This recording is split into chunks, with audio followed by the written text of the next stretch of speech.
It is Tuesday night, and means it's another episode of Goal Horns and Fight Songs. Unfortunately, you're just stuck with us two tonight due to a reschedulement by our guests, but we are working to get them back and get another time that works for them. So that'll be a lot of fun. And we still have hockey to talk about. It was some of our teams had very exciting weekends. Some of them played regular schedules. Otherwise, just kind of that exhibition schedule. But it's still hockey. Hockey was back just after Christmas, and then last weekend, right before New Year's Eve. And I know, Wes, you got to witness some pretty fun hockey. Some history making hockey once again, thanks to the boys in brown wearing their Tootsie Roll jerseys this last week. Yeah, I tried to look of where to find it, and it sounded like Flow TV might have had it, but when I was looking, it didn't quite make sense, and I was like, do I really want to do this, or I can just follow you and get the score updates and talk with you? And so that's what I did. Just kept following and followed the Western page on Twitter. Yeah, the only bad part about all the scoring updates is most of them came because the goals were going in at the other end of the goddamn ice. The first day we literally saw 2 goals. I think we saw 3 total between the 2 games go in at the net we were staring at, and the 2 that we did see were Western goals, so that was a benefit. Well, there were only 3 goals scored by the opposition. I mean, we stayed for the second game, night 1, which was Okay. I think it was Ferris, Michigan State, which ended up being a really good game. A little bit more closely contested than the games that Western played. Apparently, they decided to show them why Western was chosen to go to the NCHC instead of staying in what is now the new CCHA, because those boys like to punish the CCHA teams this year. I don't know if we're keeping track of that, but I think I did some quick math, and it's like we've scored 32 or 36 goals on former NCHC teams. Yeah, amongst over the year. Weekend. I mean, this weekend or last week we scored 16, 8 each game.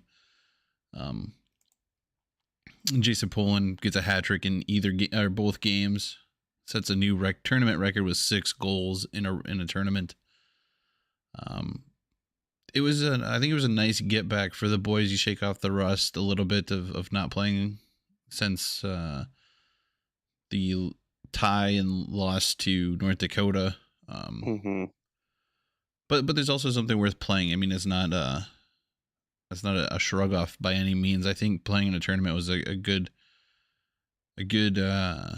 test for the boys. They're games that matter because you want to bring home, a championship, even if it's in the middle of the season like that. There's a lot of guys on this roster who are from pretty close to the area. They know what the GLI is. They know what it means. It's a tournament they grew up watching and wanting to play in. So for them to get the opportunity to play in it and win in such dominating fashion is something I'm sure that they're very proud of and are going to remember for the rest of their lives. And I think it ended up just being almost a good get right tournament for Western, especially the goaltending situation. Especially, you look at what Ferris did in their semifinal, basically chelling the heck out of Michigan State, and what was it, 47-24 or something? The shots were in that game. It was so many shots on goal.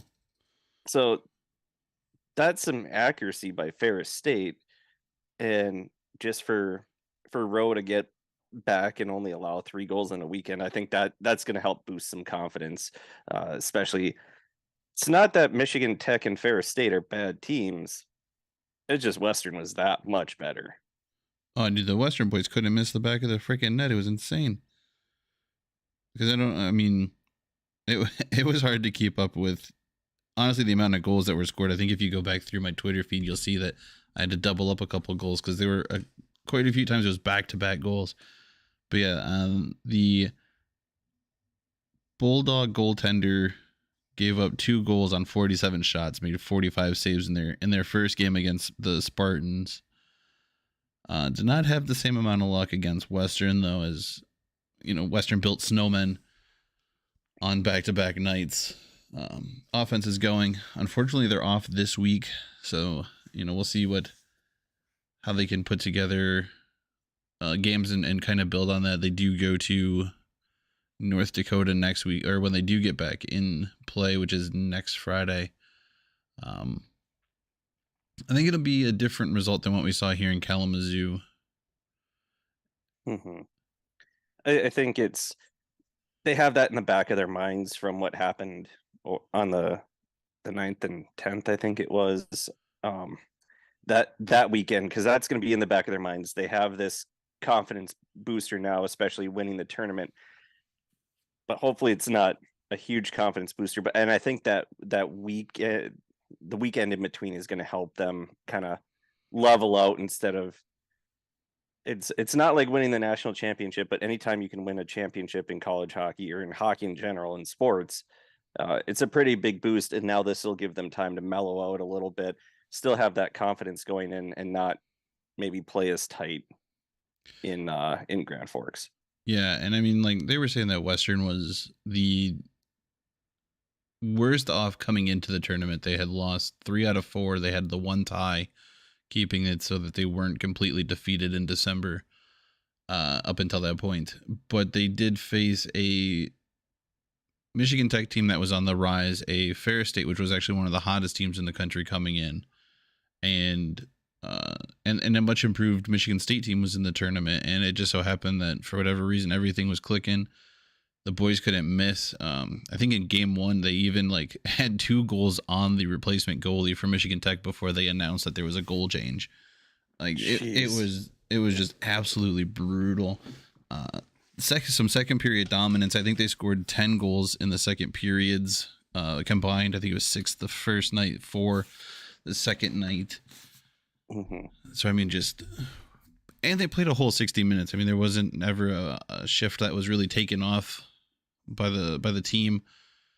And I think when you get in those kind of games, it's hard to keep your focus and realize that you have to play the game. But when you score 6 in a period, you have to realize that the other team's just as capable of doing that as you are, and you still have to play the full 60 minutes. Mm-hmm. Yeah, and just doing what they did to Michigan Tech 12-6-1, currently second in the CCHA standings. Bemidji State is leader, and they're ahead of Mankato. So Bemidji, good team. You look at what they've done this year. Mankato, they're not as good as they have been, but still a powerhouse to be second in the conference. And then Western to just come in and whoop up on them. And for Ferris State, we saw what Michigan State did to Miami, which not good. Michigan State is an improved team. They are a pretty good team. Ferris State, to beat them kind of through association, then Ferris State should be a pretty good team. But at the same time, you look, they gave up 47 shots, and Western is far too talented to give up 47 shots one night and then survive to go up against Western. That was not gonna go well for them. Yeah, I mean, they did have to do some fending off. They got their 3 goal, or Ferris got their 3 goals early against Michigan State, and kind of really, I think it surprised a lot of people how quickly they were able to jump out to a lead. But again, they were the hottest team coming in.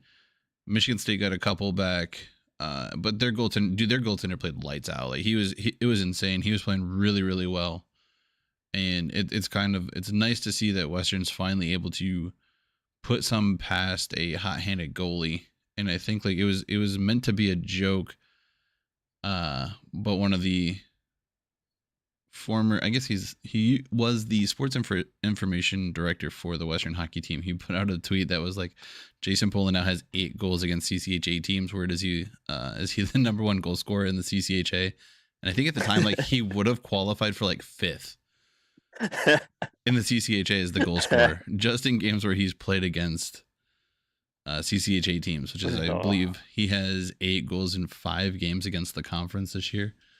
And yeah, like I said, Western has like 36 goals against CCHA teams in the 5 games they've played.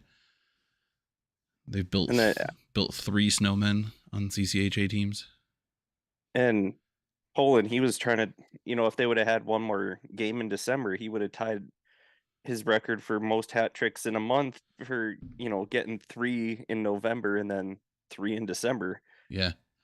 He currently sits second, or tied for second all time in Western history with most hat tricks in a season. He's 1 behind the leader, and there's still plenty of time for him to potentially get that 6th one, if not bump that up and take first place, sole possession of first place there.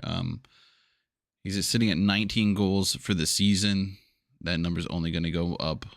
It's one of those things where, like, how much can you really take away and stop this team from doing what they want when there's 3 talented players on that top line? Someone's going to find a goal. If you shut down the first line, the other lines are just as capable of scoring. I think we've figured out that they have 96 points on the season right now. That top line for Western. It's honestly incredible what the offense has been able to continue to do, and I think it says a lot for the coaching staff, both that has stayed here at Western and what Frischweiler is able to do. We don't get a lot of high draft pick kids coming through the program. We do get our fair share of draft pick dudes, but I think you're seeing just how well Western does at developing players and developing talent. Last year we saw it with, Ethan Frank had this explosion of offensive production and led the country in goal scoring. I believe he's potentially, if not leading, he's close to the lead in goals for his AHL team this season, and has continued to develop and become a better and better player at the next level. Jason Poland has already surpassed all of his season totals from last year, and just continues to play the game the way you want guys to play the game, and it's showing. Ryan McAllister has come in and continued his hockey dominance that he showed last year, showing it wasn't necessarily a fluke to do what he did at the level he was at, and it'll be interesting to see how much his stock has risen in the hockey world. Personally, selfishly, for Western hockey, I do want him to stay another year or two and help to build the program and potentially help build some guys around him. But the way he's playing the game and how smart he is and what he's able to see on the ice, like, I don't know that he's really going to be here long, if he's even here past this season. He just seems to understand and play the game at a much higher level than where he's currently at. It's kind of ridiculous, but I think it would benefit him on a personal level to stay another year and continue to develop and potentially build up what his potential could be. I think you hit it spot on, because that's exactly what I was thinking. You look at, again, like you said, Ethan's development during his time at Western, Jason's development and him surpassing the numbers this year, how good Ryan has been, and the coaching staff, just for the recruiting and getting him to come to Western, but how good he's been and what those two guys have done with their development. And I mean, basically a lot of the guys that have gone on to play at the next levels, their development throughout, I think it would benefit him a ton to stay one more year. Now, again, he can have that selfishness where if I can sign a pro contract, I can develop at the next level. I don't want to get hurt and risk it in college. But at the same time, you can get hurt at the next level. You just look at what Perunovic has done. He's barely had a sniff at the NHL because he's hurt all the time. Yeah. And it can happen at any level. So I think, if he wants to sign a better deal, I would stay at least another year. And you know, he's going to build a bond with some of these guys that are probably going to be there next year. And if they make a run to the Frozen Four, like even if you lose in the semifinals, you win 2 of those tournament games, he's going to have that itch and say, like you see it with a lot of guys, unfinished business. And it's kind of scary with how good he is right now. If he gets better over the course of this season and comes back next season in the summer, the dude is going to be you're going to start hearing about him in the sweepstakes for the college free agent, not the number 1 draft pick, because he's undrafted. Nobody wanted him. So I know we've talked about this before, and I can't remember his name, but there was a player a few years ago where it was the sweepstakes to get him in the NHL. I think that could be Ryan McAllister after next year, but I think he does need to stay 1 more year. I'm okay if he leaves so he can't kill UMD, but personally watching him and just enjoying how he plays, I think he could do really well having that extra year, especially under the current coaching staff. Yeah, I mean the stuff he's doing, I mean, and Coach Ferschweiler has said it in interviews too. Like his hockey IQ is just off the charts for what you think of just looking at kind of his path so far, and he's literally he's got a ton of potential. And he's gonna get. I think he's only gonna get better. Honestly, he was a little bit of a late bloomer, but I think we're starting to see the brink of that potential. I don't believe that he's peaking now. I think he's honestly just getting started, and he's gonna be a special player for somebody at the next level. And you're just kind of missing out if you don't at least notice that and take note of what he's done. And it's honestly incredible. And you see so many guys who kind of have these incredible seasons in the juniors, and then they slightly disappear a little bit in college, only to reemerge later. But he's put his stamp on it and said, "Hello, hockey world. I'm right here. If you want to see great hockey, watch Western and see what we can do, because I'm going to find my teammates and we're going to bury some pucks and run up the score." Yeah, and is he a winger or center? I can't remember. He's the wing. He's a wing. Okay. Well, of course, the one position that the Wild don't need. But he also, playing at Western, is in a great position because, as we've talked about before, and then we will move on, but this is kind of to me, it's the most fun for what happened over the course of the winter break is the Western series. But he's in a great position because Detroit is right there. Toronto is very close by. Chicago, only 2.5 hours away, or whatever that drive was. Columbus. Minnesota, Columbus. Screw Columbus. Minnesota, playing in St. Cloud and Duluth, and North Dakota, because they'll drive there. And then the Avalanche. Now, I'm okay if he wants to go to, or if Detroit gets him. I'm okay if Columbus gets him, just because it's Eastern Conference. No thanks to Colorado, and no thanks to Chicago. They've won enough. We need more help. I mean, but he's in a great position for it. He really is. I mean, you could even throw kind of St. Louis in there. Not Nebraska's not too far from Missouri, and they're also, I mean, not too far from a couple other places, but Nashville. They might see them in Miami. The opportunities there, I mean, in the NCHC are wide open, and throw on top of that the number of AHL or ECHL teams that are here. I think if he leaves too early, he ends up kind of maybe topping out in the AHL. I think let his body catch up to his brain a little bit more. And that's not to say that he couldn't do that at the next level. I just think you're risking something that you don't necessarily need to risk, playing against, more, I want to phrase this the right way, but I mean, more experienced players, but also guys who are more willing to throw their body around it and be a little more reckless because they're either at the end of their career or they're just fighting so hard to make the NHL level that if you don't let your body catch up to your brain, the risk of injury is so much higher, especially as one of these younger kids who are trying to find their place at the next level and in the pro ranks. And I do think a good argument would be just looking at what guys have done that have stayed longer in college. Yeah, you're going to have your few guys that can go up. Casey Middlestad, though, for University of Minnesota, I watched Matt Niskanen play. He played for, I don't know, 10, 12 years in the NHL, just recently retired. I thought he was the best high school hockey player I'd ever seen. Casey Middlestad was better than him. He went 1 year to Minnesota, went up to Buffalo, and he's basically been non-existent.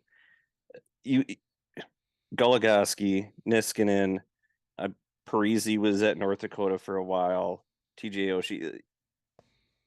You have to look at guys that if they stay in college for 3 years, at least 2, but 3 years especially, they develop more, their bodies catch up to them, like you were saying, and then they can handle themselves and make that transition a little bit quicker from the AHL to the NHL, depending on what team they sign with.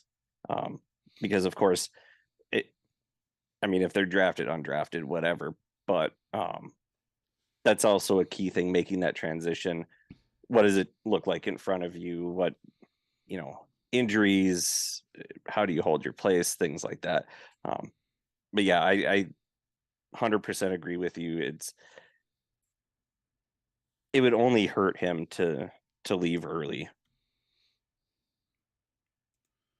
He could be one of those dudes who breaks the mold. It just, to me, I don't know that necessarily the risk is outweighs the reward at this point. I think there's still a lot to be gained from competing at the college ranks still. I mean, there's guys who are 24, 25 years old playing college hockey. It's not like you're playing, 18, 19-year-olds for 4 years and you're just a small or a big fish in a small pond. Like there's still a incredible number of players who all shapes and sizes who are playing great hockey, trying to earn that right to play at the next level. But I don't know that the recklessness or the competitive spectrum is as large.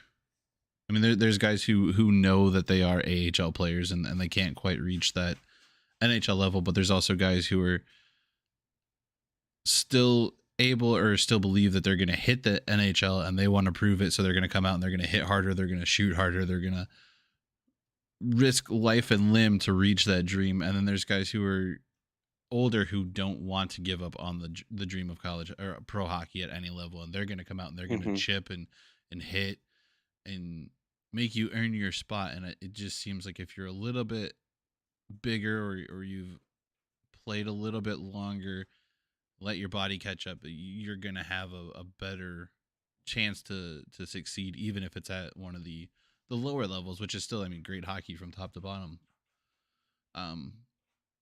That's my hope anyway. And partly selfishly so I can see him play some more.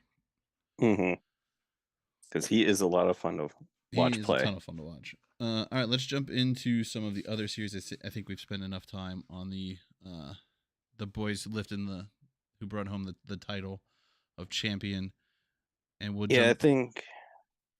Go ahead if you had an idea. Let's go straight to North Dakota. They played. I was gonna say we can do the exhibition. That would. Yeah, we'll go exhibitions and then we'll go series. So it'll be North Dakota, St. Cloud, and Minnesota Duluth all played exhibition games. Some interesting storylines from the exhibition games. Some I watched, some I did not. There's a suspension coming out of the UND game. He'll sit out. Griffin Ness will sit out Friday's game against Lindenwood for after receiving a 5-minute major for contact to the head in the second period. It'll be the fourth player to serve a suspension this season. Wyatt Kaiser, Isaac Howard, both from UMD, earned suspensions in their series with Wisconsin. Kaiser a 1 game, which honestly I think that should have been reversed. Well, I didn't see the cross checks, but that was a full baseball swing, Paul Bunyan tree chop to the dude's face, and he only sat 1. That was full on Aaron Judge going for the home run record right there. That was. And then, I mean, I shouldn't laugh, but it was kind of funny to watch just because he has the full cage on. Yeah. And then Brandon Bushy also received a suspension for elbowing to the head against Miami. However, he served his during an exhibition game, which I think might have been the exhibition that St. Cloud played against Manitoba. But anyway, so back to UND. They took on the U.S. development team. We talked about this.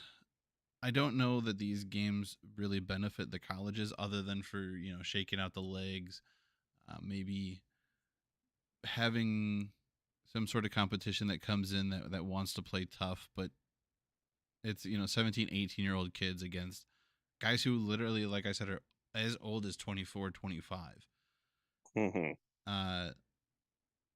It ended up going to overtime. UND was able to squeak out the 4-3 win.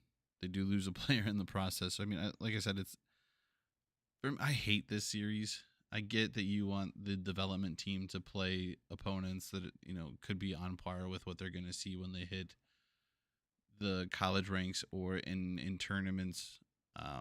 It just doesn't feel like it does enough for the college opponent to really be beneficial. But I guess you're scheduling it. 1, it doesn't count.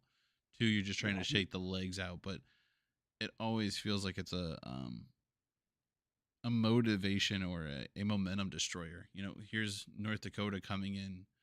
They won a shootout game against Western Friday night. They shut out Western Saturday night. They're flying high, taking 5 out of 6 points on a weekend from Kalamazoo. And they play this game and it ends in overtime. What's the mindset going into their next series? Yeah, they get another non-conference opponent in Lindenwood before they have to play Western, but I don't know that it's, again, risk reward. Like, how much are you risking and what reward are you gaining? There's really no reward here. No, there's not. And actually, when I was looking at Michigan Tech's schedule, they lost 6-2 to the development team earlier this year, which, I mean, in one way, it's a good way to get more guys in that maybe wouldn't play otherwise. I know a lot of teams, they'll play all 3 goalies or they'll play their third string goalie, get them some minutes, get a look at how their development's going. Also get a look at some of the kids that are on the development team. But I was just thinking about this as you were talking, and the psyche of some of the guys or younger guys that aren't really playing.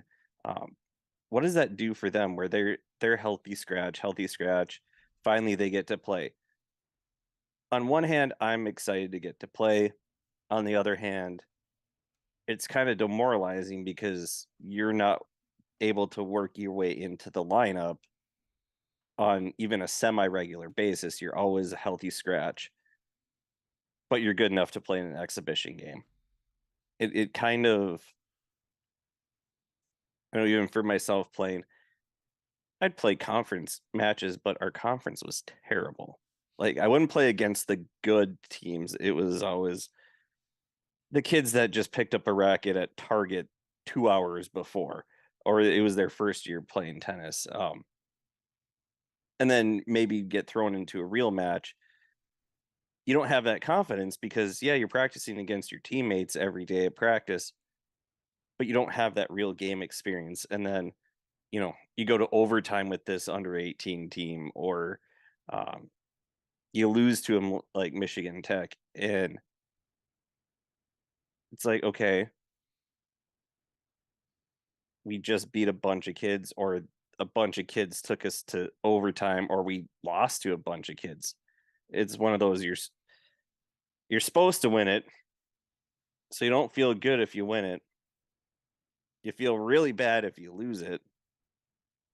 And the only thing is you played a game, and then of course you get a suspension out of it, which I don't know what you're doing. doing that to a bunch of kids. I mean, I get it's hockey and it happens, but come on, man. Yeah. And to me, it would be tough to get up for um, an exhibition game against those kids because it's you don't want to hurt them, but you don't want to go easy on them either. It just it's a weird situation. I mean, some of them could potentially be teammates next year. You know, I mean, it's Hmm. so it is what it is. Like I said, I don't necessarily put too much stock or credence in it. It's a nice way to shake out the rust, but it doesn't do much for me, even as a hockey fan, to really want to watch that game. So I didn't watch it. Yeah, it did nothing for me. I did, Um, however, watch the St. Cloud versus Manitoba game, and that was an interesting experience to say the least with the way that broadcast started. And NCHC's got to TV has got to figure itself out. I mean, there was music playing over the broadcast for like the first half of the first period, and it was like the most random music that you couldn't hear anything that was being said. It was like they just left the radio station on when the crew came in to take over for the game. Um, but I mean, the amount that they're charging people to use that service and to watch that service, and just the number of issues that constantly pop up. And I'm not trying to say it's all NCHC TV's fault, but there should be some kind of level to of um, professionalism here, even if it's a student run broadcast that we're getting. Like, come on, some of this stuff yeah, is elementary stuff. and I don't know who did the play-by-play or anything for St. Cloud if it was their normal play-by-play guy or not. It was a radio broadcast. It wasn't the normal like TV. It wasn't the Okay, TV crew, because it was at okay, like 1 or 2 in the afternoon. that's what I figured. Jim Rich probably wasn't up there, uh, but yeah, I get it for an exhibition game, but still, like if you want to watch it, you don't want to be listening to you know German ska music or something, whatever the weird music was, as you're trying to watch the game and listen to it. And I do think we run into it watching different games that there's not a standard that the NCHC holds the broadcast to. UMD has cameras from 30 years ago. St. Cloud is usually pretty good.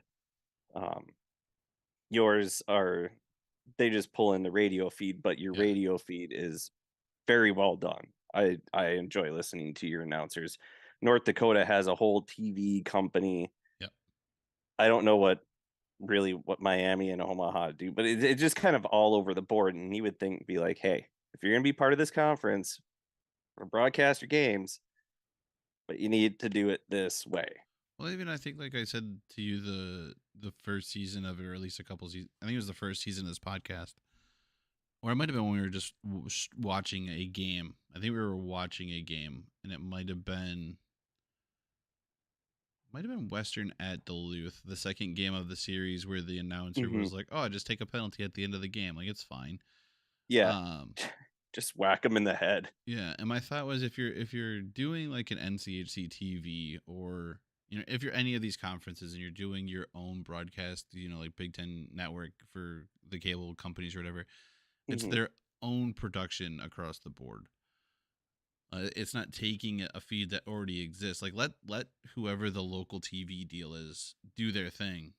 But even if it's like just a student run for each school, it's literally a straight student. So it's students in the sports broadcasting or communications majors or whatever. Let them do the announcing and the broadcast for these schools, and run it in place of whatever you're doing now. At least that way, it's either one, it's across the board, like on a similar feel and respect. Yes, there might be some hiccups along the way because they're students, but you also get an idea of, like, well, they're fucking students, all right? They're not gonna be perfect. I can understand why there's some hiccups here and there, but I think we would end up with a cooler, better product. I Honestly, think we would too. And you look, I think St. Cloud does a great job, because that's, other than their announcers, it's basically student run, and in between periods and everything. You look at Bar Down Beauties and Kirsten Krull. She was a St. Cloud alumni. She worked on the hockey broadcasts and intermissions and everything. Now she has pretty cool podcast. She works intermissions at the Wild game.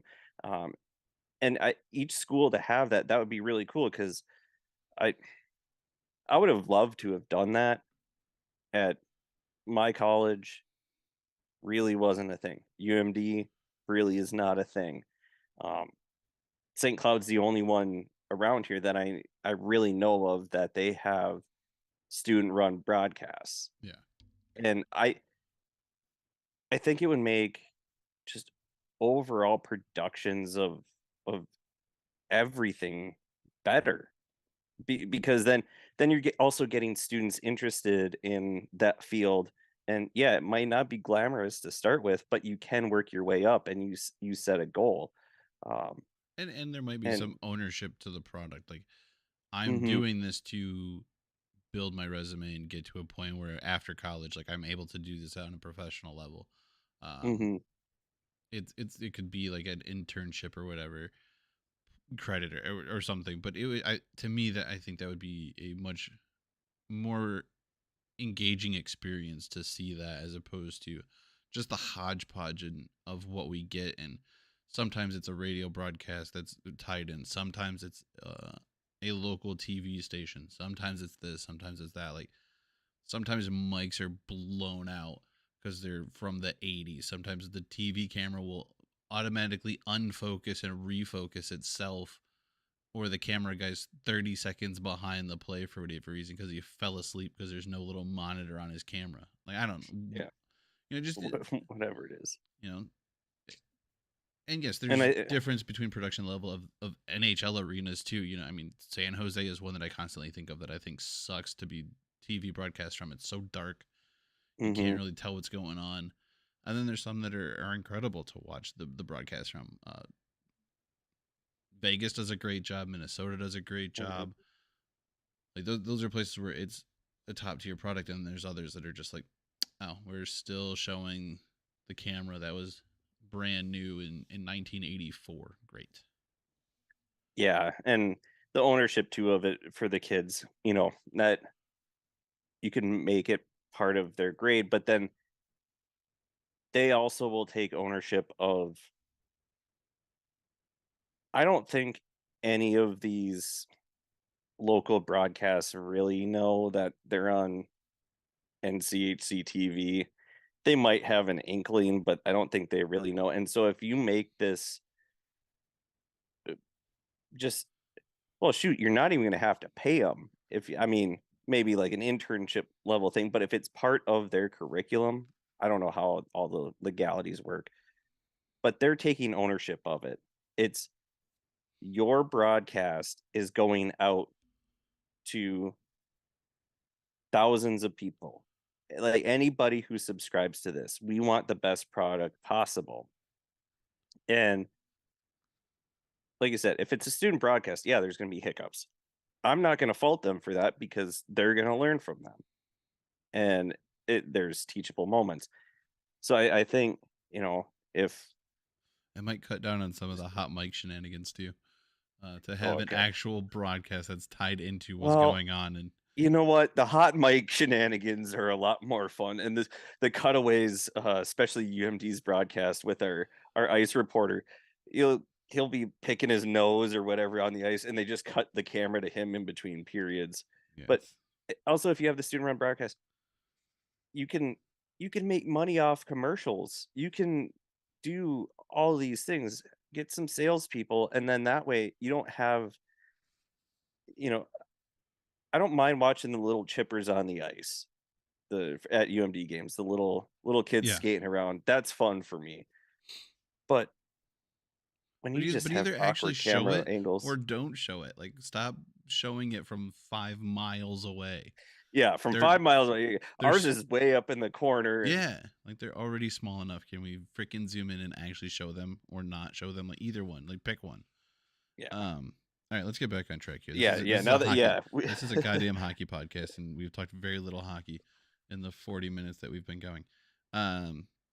Yeah. So former Western goaltender Ross Howerluck, who played 8 minutes last season, also against the St. Cloud State Huskies, was actually in net for most of the game for Manitoba. Did not go well for him, as St. Cloud put up 5 goals.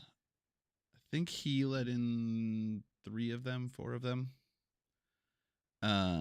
And really, I mean, it was a pretty close first period. Both teams looked pretty good, and it was really another second period takeover by a team. And I guess the result is kind of really what you expected when you have a Division I NCAA school taking on a collegiate team from Canada. Mm-hmm. I've really not heard very many good things about Canadian hockey college wise. If you're good enough to play in Canada, you're either going to an American school, and if you're good enough to go to or if you're too good for an American school, you're probably playing in the CHL and going the junior route to the pros. So it seems like it's almost the same as, when ACHC schools play Division I teams. Yep. Just it's almost like club. Yeah. That's Division the top 2 tier club, but yeah. Type situation. So that game went about as well as you'd expect. I guess some of the things to take away from is there probably too many penalties. St. Cloud's definitely going to want to try and work on that and not give opportunities to other teams, because I believe that's how Manitoba got their 2 goals, were on the power play. And there were a lot of penalties in that second period between the two teams. Each goalie played for St. Cloud, is one of those situations where you try to get guys a little bit of ice time just to shake off the rust from the extended break. They each gave up 1.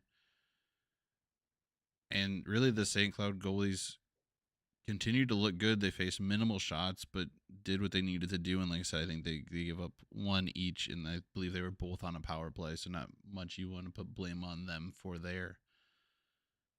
And it was what it was. It was an exhibition game.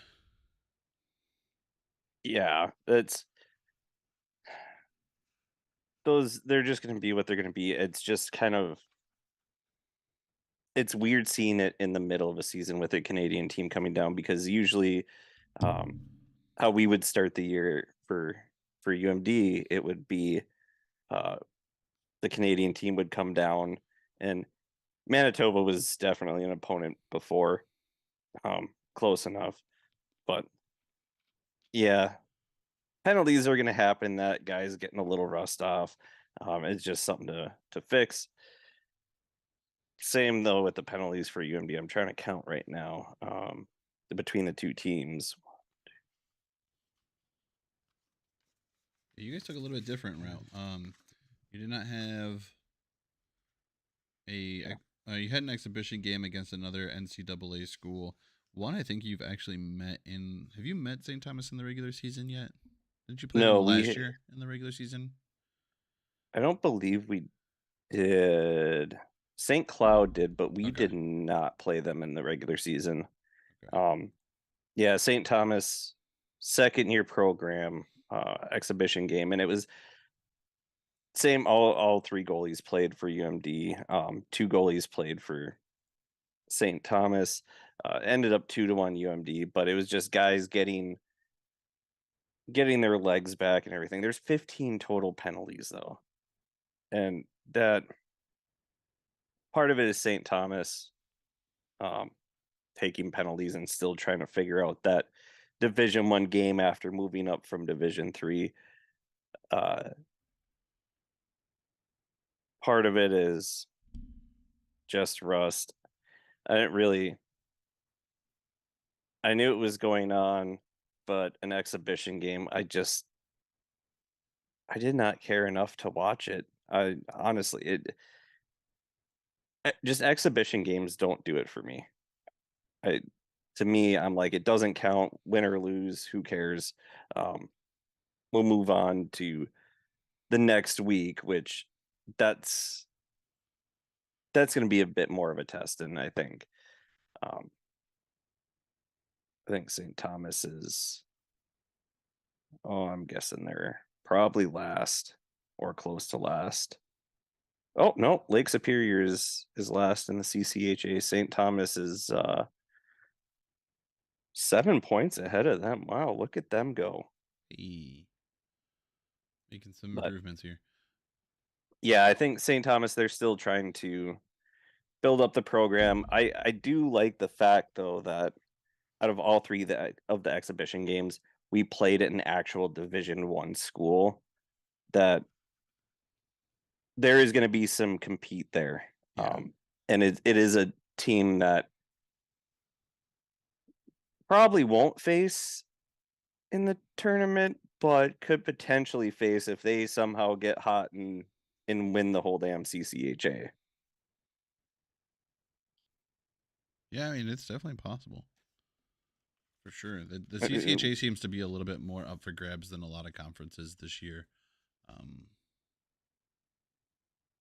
with the, Yeah, with Mankato losing what they have, it seems a little more topsy turvy. And I mean, yeah, they'd have to probably get on a run in the tournament because they're not going to make up 11 points on Bemidji or Michigan Tech. no. But they could get But if I mean, they. that's 2 weekends though. You play 2 good weekends, and you're right back in that. If the teams struggle, especially Michigan Tech had to really fight back and ended up coming back in the third place game, scoring a late third period goal to tie it, and then got the game winner in overtime against Michigan State. So I mean, they struggle a little bit here in a couple of games, and if you get hot at the right time, you could definitely make up those points. It's definitely not over. There's still a lot of games left to be played Mhm. in these conferences. So I wouldn't say they're necessarily out of it yet. You do want to be consistent and pick up wins when and where you can, and if you can steal a sweep here and there, and another team loses a game or stumbles and gets swept on a weekend, I mean that's a 6 point or a 12 point swing really. Mhm. So, That is true. but we had also had a couple series go on the weekend. Overall, I believe the conference was pretty close to 500. I did not write down the Nebraska series. Denver Yeah. swept Lindenwood. I think kind of what we expected. It was a lot closer game on Saturday. They were 5-0 winners on Friday, 5-4 winners on Saturday. Denver is without Sean Behrens, who is away from the team with Team USA in the World Juniors. But I mean, that we know that team's good, and that team's gonna play very well, especially at home. They're hard to beat there. They've gotten it going a little bit Oh, here lately, um, and it's unfortunate to let them build momentum because again, that is a team that anytime you can, it's hard to pick up points against that team. And we really kind of saw it since their sweep of North Dakota in Fargo that they've just been mhm. building on that. Um, Yeah, and I actually completely forgot about that series because we had Trevor on that following Tuesday because that was the only game, only series of the weekend. So I didn't even go yeah, back that far. yeah. I think I was looking at. Or did Denver play someone else? No. No, they didn't play this weekend. Yeah, that was This their past last. weekend. That was their last series. Was the Newman Hmm. series. Colorado College split with Princeton. Absolutely blew them out of the water. 7-2 on Friday. 2-1 in overtime on Saturday for the loss.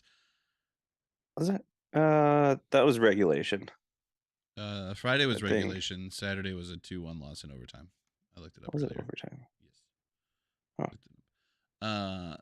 The number one goal of the week for plays of the week came from this Yeah, game, it and was it overtime. was an absolute beauty of a goal by this week's rookie of the week, Noah Sardaki. Legit like desperation move to throw the puck around the goalie as he was falling to the ice from being checked right there on the crease. Filthy goal. Honestly, go watch the plays of the week. Go see that goal. It deserved to be number 1 for sure. I think they could have picked a better goal for the Western one, but hey, Cole Gallant gets number 5. I believe that was the 3rd goal of that game. Game 1 of the tournament when him and Jason Poland were racing to see who was going to complete the hat trick first. Well, you had 16 of them. Just saying, there was tough to pick one. I'm just saying there was better ones than that one. Okay, that's all I'm saying.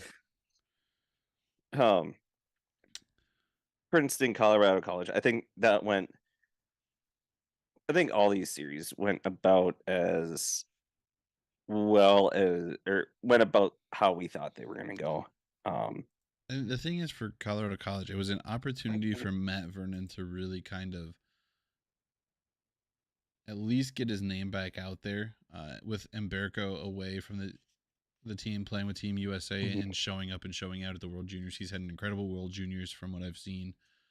But, Matt Vernon, he had to come in and play games, and played a really strong game Friday, made some great saves.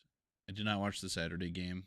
They got the 3rd string goalie in for the last minute or so of the Friday game, I believe it was. He took a couple shots.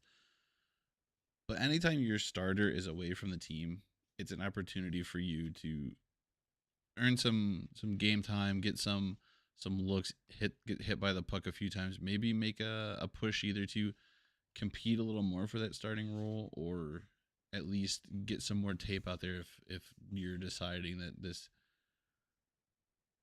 that the transfer portal may be your route. I don't know. I think it's kind of it's something that we have to understand as fans and spectators of the college ranks, that the transfer portal is a thing. It's going to continue to be a thing, and it's going to be a thing that guys try to use in order to gain more playing time. I mean, all these kids are trying to get a shot at the pro ranks. Mm-hmm. And they're going to do what they believe is in their best interest. Now, if that is or not, that's a different story. But Mbereko has kind of put his stamp on the crease in Colorado. I mean, he's earned back-to-back Player of the Month awards, picking up December's Player of the Month for the NCHC in net. And he's been the guy there for quite a few weekends here. They've stopped kind of switching back and forth, and it's been his net to lose, but this was definitely a chance for Vernon to say, I can play in here too. And I think losing 2-1, he made 22 saves, winning 7-2. Yeah, okay, you're playing against a Princeton team, which he should be able to handle, especially being able to play before. The tough part for him is just listening when UMD played in Colorado College in the interview from their head coach. It was basically, yeah, Matt, you're not starting. This kid is too good. And yeah, he can get some more film out there. There's going to be teams that are losing goalies. Well, you look at what St. Cloud had with losing Rennick, and then Western losing all your goalies. Yeah. I mean, if he does go somewhere, it'll probably be as a 5th year. Either he'll have to transfer as a 5th year senior or a grad transfer type route, something, because he's been in Colorado for 4 years. It doesn't look like he's really ever been the key starter, which kind of makes the Bassey move to St. Cloud all the more interesting.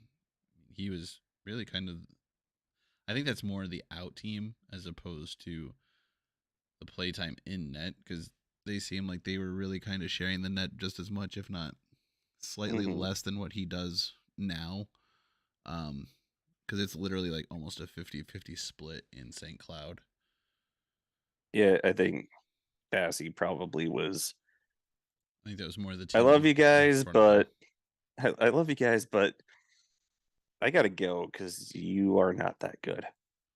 Which, I mean, kind of makes what Mbereko's doing up there all the more impressive, honestly. He's got that team in 3rd in the NCHC, right behind, I believe, St. Cloud and Denver. So And I think it all depends on the mentality too of the particular kid. yeah, It's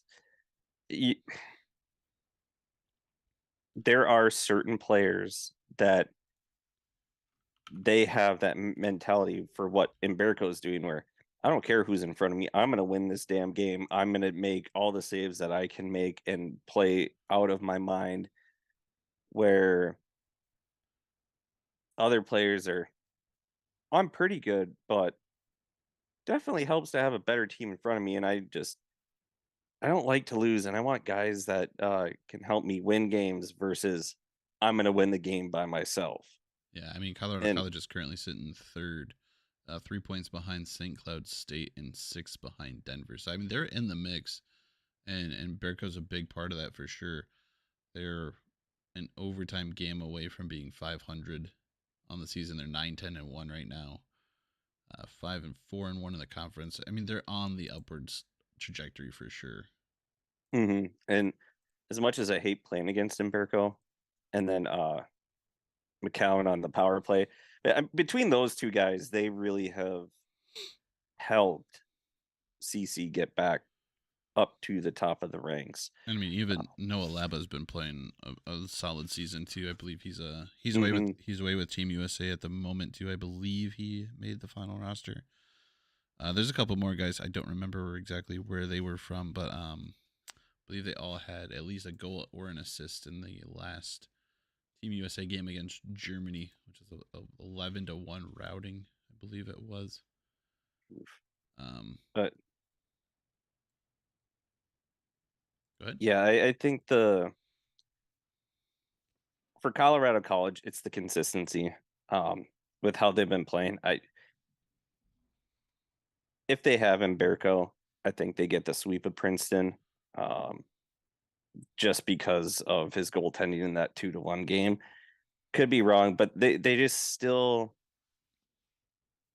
they've gone from a Miami to now kind of an Omaha, even though the standings they're third.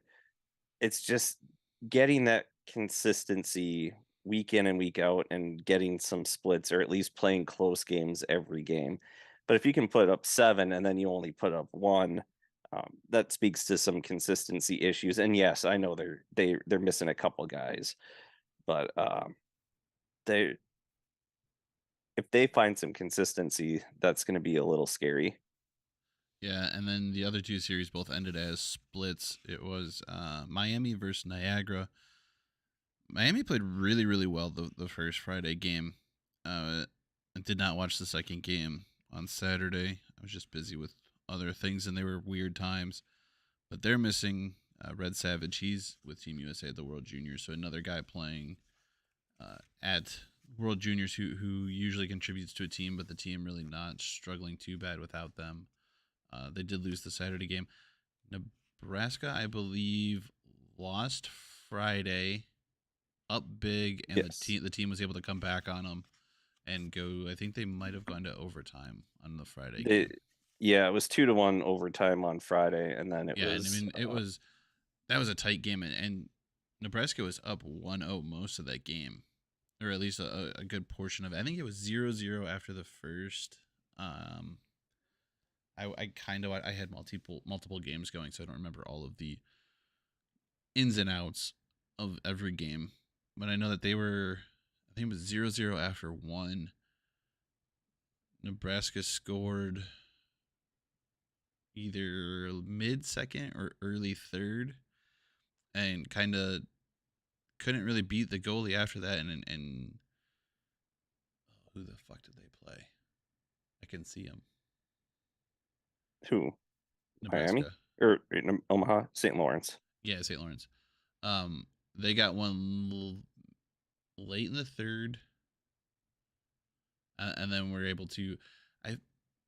The overtime goal in this one I think was the kind of slightly controversial, and that the player got washed out, and it was just kind of an unfortunate circumstance that led to them getting the puck back in. St. Lawrence getting the puck back into the defensive zone of Omaha and just put it past the goalie. It was really unfortunate, honestly. It was almost hysterical to watch. But you know that every fan in there was just screaming for some kind of penalty to be called, and I don't know what you call there, honestly. It was just a series of unfortunate events. But Nebraska did respond well and came out and played a really good game Saturday and at least earned the split there and ended 2022 with a dub instead of an L. So they fought back and won big. Or won. Yeah, 5-2. Yeah, it's a pretty big win. That is a pretty big win. All right, one last thing to take care of here, and then we can list out the. I did not look at the weekend coming up. I have it up, so I can tell you who's playing who, or if they're conference or non-conference games. I think there's a mix of both. I know Western's not playing. They're all non-conference. Okay. I think Western's last non-conference was the GLI, so I think they're done for non-conference. They just go right back to conference play when we get going, which you can take that as it may. Could be a scheduling error, could be not. Hopefully the hangover from winning the championship does not last too long and they get back to work. But before we get to that, since that is next week, let's finish this week up with some Player of the Week announcements from the NCHC. Forward of the Week, honestly, it's pretty clear who that was going to go to. Picking up his 4th and 5th hat tricks of the season. Senior forward from the Western Michigan Broncos, Jason Poland. I thought I had it right, but that was not who I was thinking. Defenseman of the Week from the University of Denver. Yes, that is the correct name of the school. They are the University of Denver. They are not Denver University. Don't know why they use DU. It is U of D or UD, but they're the University of Denver. We all know why. Defenseman Mike Benning, who is also the Player of the Month for the month of December, so he got double awards. Rookie of the Week with the number 1 play of the week. Rookie for Colorado College, Noah Sudarki. And goaltender of the week, allowing 3 goals in the GLI tournament, and really 2 because he kind of scored 1 on himself. The puck decided to dance under his feet and go in on him. Number 31 for the Broncos, Cameron Rowe. And players of the month were Mike Benning from Denver, John Waldron from Miami, and with back-to-back goaltenders of the month, Caden Emberko, who seems to be the talk of the town when it comes to goaltenders in the NCHC, and has his team in 3rd place right now. So see if he can continue that trend, or if the guys start finding ways to beat him as he kind of goes through the roster here for a second time. He has not seen Western yet. He will see Western, I believe, later in the second half of the season. We'll see how that goes. And I don't believe he's seen Denver yet either, as Denver, for whatever reason, likes to pile their games with CC pretty close to the end of the season, all jammed up together. Yeah, I think the only team that he's seen twice is UMD. Yeah, I believe so. Plus, there's always the team that you only see once, and I believe for them this year that might be Western. But, yeah, let's look ahead to the weekend coming up here.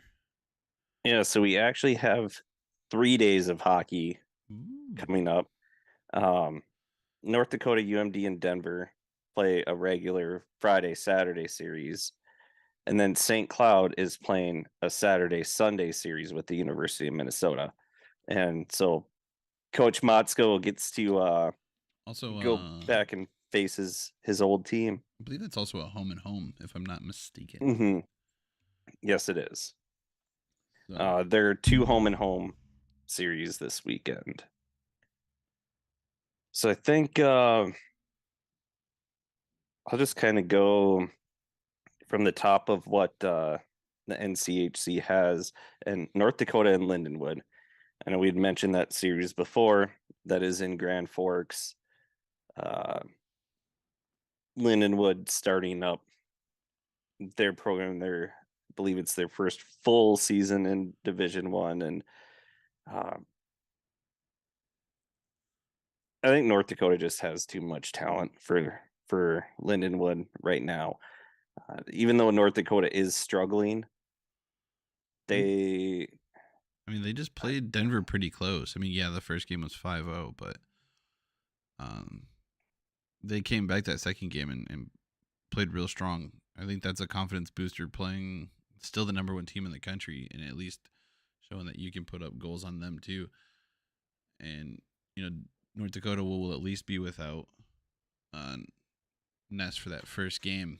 Might be a chance to jump on it. Plus, they've got at least one player out with Team USA at the World Juniors still too. So they do. Maybe make an opportunity. We know that Denver or North Dakota will take some penalties. You got to capitalize on those when you've got that extra man out there. And I don't know that I would necessarily be surprised to see Lindenwood steal one. Yeah, I wouldn't be super surprised, but I mean, I'm not going to bet on it, and I'm not going to make official picks for these weeks, but yeah, I wouldn't put money on it, but I think it should be. I don't think it's going to be a good series necessarily, but I think it's going to be an interesting series. That's the way that I look at that series. Yeah, I think we can hold off on picks just because it is non-conference and we don't watch any of these teams otherwise. Next is UMD Bemidji State in a home and home on Friday and Saturday. Friday is in Bemidji and Saturday is in Duluth. I like this matchup. This is going to be, I think, I mean, for me, it's the number one test for Duluth. Yeah, for me, it's the number one matchup, and you have a team that's struggling in UMD this year. We just are. We haven't been able to figure it out.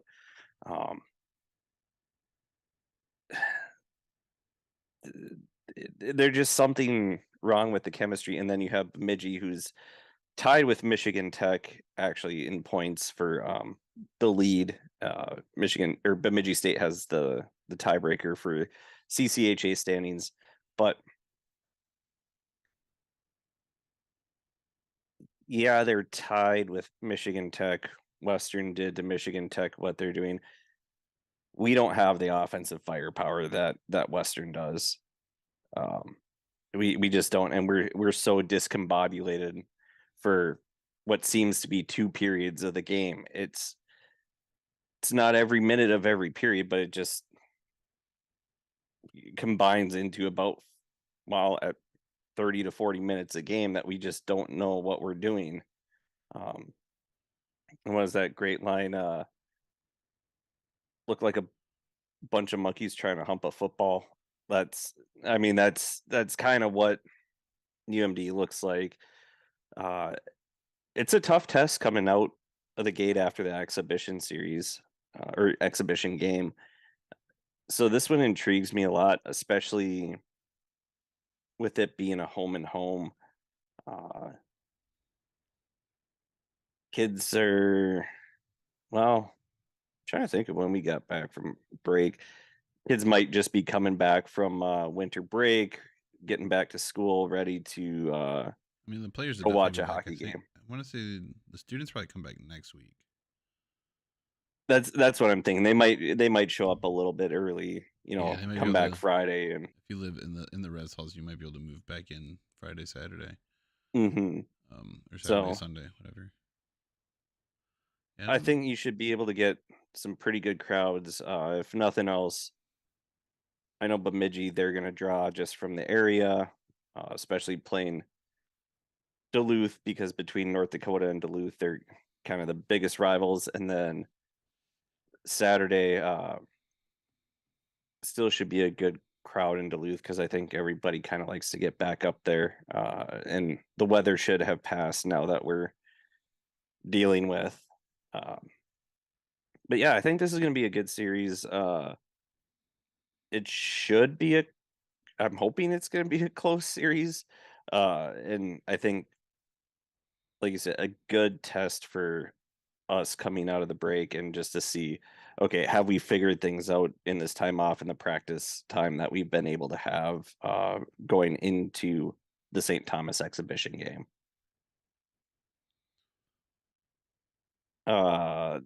Then we will go with Fairbanks at Denver. Ooh. I mean, Denver should be able to sweep this. They're a tough team at home. Fairbanks is still kind of they're up they're with Anchorage. They're both trying to get their programs back up and running. I know Fairbanks has a couple former Western players, or at least one former Western player. Yeah. I think they played all right their last series. I mean, Denver is just so freaking strong. Depending on what pool, they're a top 5 team for sure. And you're playing them at home. That's no easy feat. And anyone who can walk in there and steal a win, good off on you. But that's a tough ask for sure. It is, and it's funny. We've even said it. Denver doesn't seem as strong as they were last year, but they're still. I mean, they've number one team. Like picked it up here as of they have picked it up. Still don't fully think they're as strong, but I still would not want to play them. No, like, I still wouldn't, especially at Magnus Arena. There's a lot of people saying that the NCHC is kind of weaker as a whole this year, and I don't know that that's necessarily true. There's just been a lot of changeover this year, but I think all the teams are kind of starting to figure it out, and I think we'll see. It'll be interesting to see how the end of the year shakes out and who does the most benefit to each other and who does the most damage to each other trying to get into that tournament at the end of the year. Yeah, and I think the thing is you have the teams on the East Coast and even in the Big Ten where there's your haves and have-nots, and the haves, they're a lot fewer than the have-nots, and they're just beating up on the have-nots, and so their record's inflated, and they're just like, oh, you're a good team. All right, well, sure, we'll go with that. Where there's a lot more parity this year in the NCHC, I think, than there has been. Well, I mean, you just look at the standings and Colorado College going from fighting to not be last with Miami last year to up to third this year. It's tough to say when the conference, in my opinion, has gotten a lot tighter as far as how to play each other and just skill level in general. Yeah, and I mean the scheduling is always weird with our conference, so we'll see as it continues to shake out who gets an at-large bid, who can win the tournament and steal that spot. I mean, shit. Look at last year, the number 5 team won the tournament and stole the at-large bid. So it's anything's possible. You mean stole the automatic bid? Yeah, stole the automatic bid. Yeah. I mean, granted, yeah, the national champion. The national champion was an at-large. I think there was 5 teams that made it. Yeah, there were 5 teams because it was a chance at 6. Honestly. Yeah, because Omaha was close. They just barely missed out to it. Yeah, because it was Western, UMD, North Dakota, Denver, and St. Cloud that made it. I mean, two of the 1 seeds were from the conference in Denver and Western. So still a lot of hockey left to be played in, and a lot of stuff to be figured out. But you can't count anyone out either. No. And then last series, St. Cloud, Minnesota, home and home. Friday or Saturday's game is on CBS Sports Network. I don't know if the Sunday game is going to be on Bally Sports here in Minnesota or what the case will be, but that one, that could be a pretty solid I think series. It's going to be a really, really good series. I really think that one is. And St. Cloud's still still a top ranked team. I believe they're still top 5 right now. Minnesota, I'm not sure where Minnesota is. I don't know. I think they're top 10 for sure. I don't know that they're much higher than. I think they're. I know they were. No, they're 3 on USCHO. Okay. Maybe St. Yeah, Cloud is 3-4. Yep, it's 3-4. Yeah. So that one's gonna be. That series is gonna be a grudge match, and those are, in my honest opinion, it's the best series of the weekend. Now, UMD's the best, is the first best, and they're the second best just because of UMD. But as just a casual hockey fan, if I was going to go tell somebody to watch a series if they can, it would be St. Cloud, Minnesota. Yeah, that would be the one that I would definitely watch. I mean, I'll try and peek at what I can. Where is the Sunday game? Is that at St. It's Cloud? At Mariucci. So it's in Minneapolis. Okay. And that's why I'm thinking it might be on Bally Sports, just because it is in Minneapolis. So they go St. Cloud, then Minneapolis. Oh yeah, that's the start of the CBS coverage for the NCHC, is that Saturday game. They gotta hose us out of that, but that's fine. That's fine. Yeah, I think that's it's oh yeah, I forgot they do Mountain Time. So 7 o'clock and then 4 o'clock. 7 o'clock Central and then 4 o'clock Central. All right. Cool beans. I mean, there's some good stuff to watch. No Broncos playing, so I'll be a sad lad. But you have other stuff you can do. Yeah. That you need to do. That is very true. There's stuff that I need to get done. So that we can do other things that need to get done. But I think that's going to wrap this one up. And we'll get back at it when we can. Again, I'm not going to make any promises on whether or not there will be episodes every week here coming up. Important life changes could be happening, or certain, once they do get here, certain small humans may make life difficult. But we will do our best to continue to do the show. Best thing to do is always follow either our personal Twitter accounts or the page. Honestly, if it's page news, it's going to go on the page account. I might retweet it from my personal account, but chances are I'm just going to leave it on the page. So follow that. It's scrolling across right now. There's a Gmail account for anything that you may need or want to know in between shows. Send an email there. Comment down below. I do try to make an attempt to respond to those relatively quickly. I think I do all right there. But I think other than that, there's only one thing left to say. Pucks on net, good things happen, like goal horns and fight songs. And until the next episode, have a good one. Bye-bye.